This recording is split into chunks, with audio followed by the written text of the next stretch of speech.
Праща является древнейшим метательным оружием дальнего боя, исключительно простым в изготовлении, дешевым и потому повсеместно распространенным.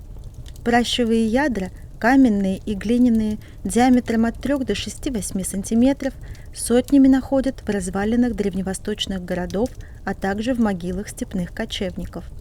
Устройство обычных пращей примерно одинаково, как и пользование ими. Праща представляет собой веревку или ремень, куда вкладывают камень, чаще всего в специальный открытый гамачок в середине, и, накрепко зацепив за большой палец один конец и придерживая остальными второй, пращу раскручивают. После придания достаточной инерционной силы отпускают свободный конец, и ядро летит в цель. Реальные пращи и их изображения особенно часто находят в Египте. Там же встречаются изображения не совсем обычного вида пращи-ложки.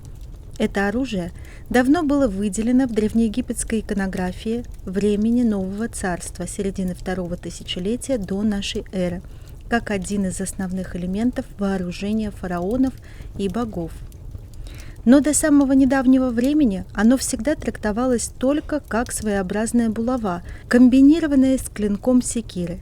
И лишь на примере с пращей Давида было доказано, что в большинстве случаев здесь можно говорить о метательном орудии, использовавшем силу рычага удлинителя руки. Кстати, пример с Давидом говорит о том, что праща-ложка была распространена и в Палестине. Более того, наиболее ранние изображения пращи-ложки настенной росписи гробницы Имаунезеха в Фивах, датируемой 15 веком до нашей эры, показаны среди предметов Дани, жителей Палестины и Сирии. Согласно данным, праща-ложка была известна ассирийцам, поэтому ничем другим и не может быть деревянная праща, фигурирующая в аналах Саргона. К сожалению, до сих пор нет точных экспериментальных данных относительно поражающего эффекта пращи, хотя ею кое-где еще пользуются до сих пор. На всем Ближнем Востоке мальчики с ее помощью охраняют созревающие злаки от птиц. Не приходится сомневаться, что праща была достаточно мощным оружием. По свидетельству Ксенофонта, персидские пращевые ядра диаметром с руку причиняли серьезные раны и контузии греческим наемникам, защищенным панцирями и щитами.